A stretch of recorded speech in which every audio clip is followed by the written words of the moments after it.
Hello, Professor. For our term paper, Lena, Richika, and I will be reviewing the paper on the supply chain optimization and planning in Oracle's General Cement Company.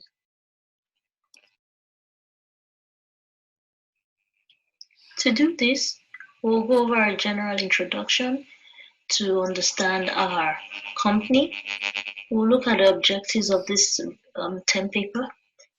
We'll then discuss our LP model and then a short conclusion to wrap up the presentation.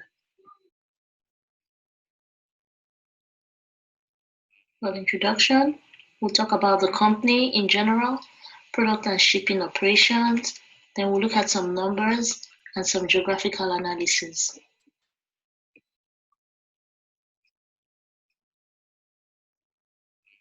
The Oracle's General Cement Company is the largest producer of cement in Greece. It was founded in 1911 and it uses raw materials such as limestone, clay, and schist for its cement production. It has 3 cement plants located in Volos, Alkis, and Milaki. It has an estimated annual production capacity of 9.6 million tons. Heracles has 6 distribution centers scattered around Greece and handles the 2.5 million tons of cement sales annually.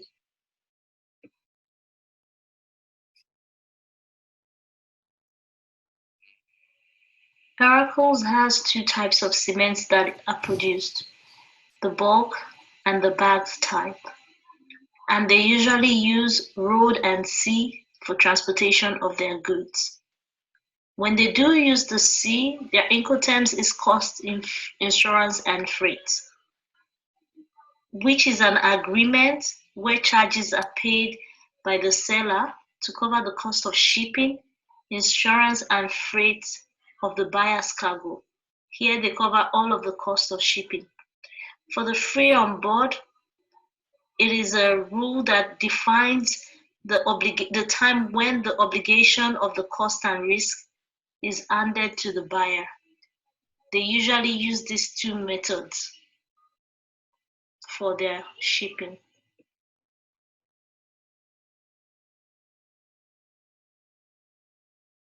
Looking at Oracles in number, we have already mentioned the 3 plants available in Volos, Alkis, and Milaki, and that they have an estimated 9.6 million tons of production capacity annually. The company also operates 10 quarries that extract raw materials, and they have 6 distribution centers which handles 2.5 million tons of domestic cement sales annually, which is between 40 to 60% of domestic sales in all of Greece. On their transportation, they have approximately 330 trucks used for shipping and movement of goods.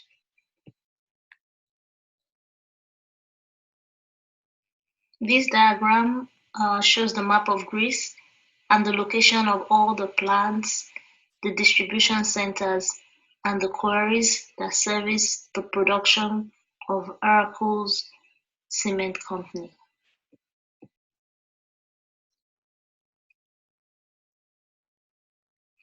It is important to note that the basic operational linear programming is the heart of supply chain optimization and planning, which has the main goal of minimizing all types of costs, including transportation, service costs, and operational costs, and maximizing profits.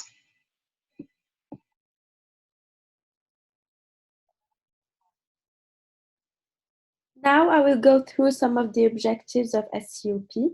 SCOP has fully met the objectives of the Supply Chain Performance Program that Heracles launched in 2005.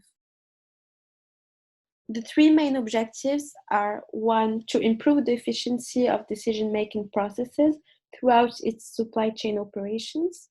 2 is to integrate the core business processes of planning and budgeting with supply chain operations. And 3 is to achieve a system-wide cost reductions through global optimization.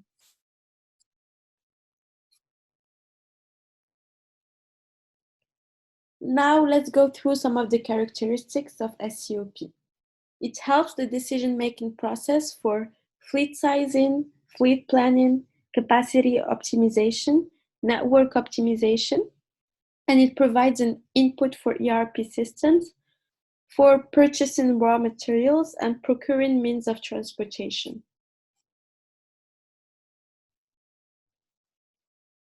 Here you can see SCOP's basic operational model. It is based on the medium-term supply chain planning model with 2 horizons, 3 plants, 6 distribution centers, and multimodal transportation by sea and by road. SCOP's operational model output assigns geographical regions to particular sourcing points, plants or distribution centers, and determines the sourcing plans for each distribution centers.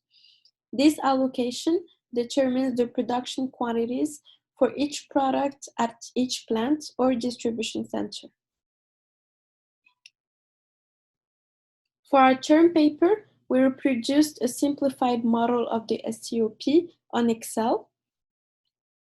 The objective function of SCOP is to minimize the costs of bulk and bag production, haulage, customer deliveries, and transportation of dry fly ash. Minimizing costs will help Heracles to identify opportunities for substantial savings and begin formulating optimal replanning rules based on models rather than experience and intuition. Now let's go through some of the input data for our model. We have production data inputs, production costs, capacities, raw materials, and production capabilities. Then we have demand data inputs, demand per product and market for a given period. And we have road transportation inputs and sea transportation inputs, and then inputs related to fixed costs of the distribution centers.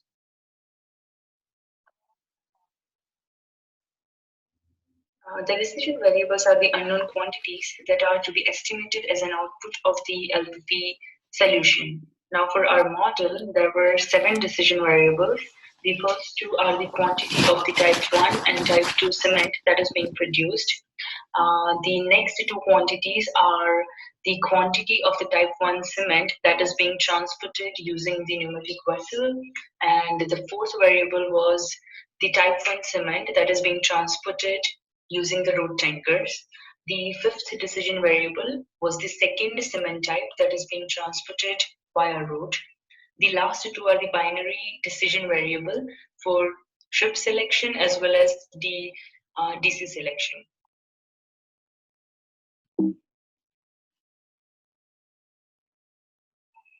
Now let's talk about the constraint of an LP. The constraint are the restrictions or the limitations that generally limit the value of the decision variable.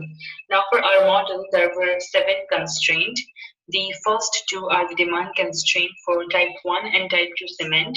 The next is the plant capacity constraint for all the plants. The fourth one is the raw material sourcing constraint.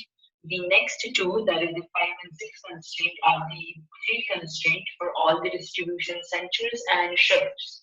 The last one is the production volume per plant.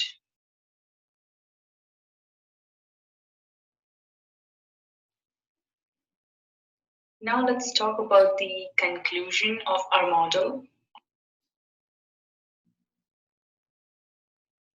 Let's talk about the conclusion. SCOP, which is Supply Chain Optimization and Planning, has helped Heracles save millions of euros. SCOP has provided insightful solution to operational and strategic supply chain optimization problems. Successful implementation of SCOP with ERP has been done. If we talk about the future prospect, in future, real-time fleet cost data inputs can be used for the online optimization.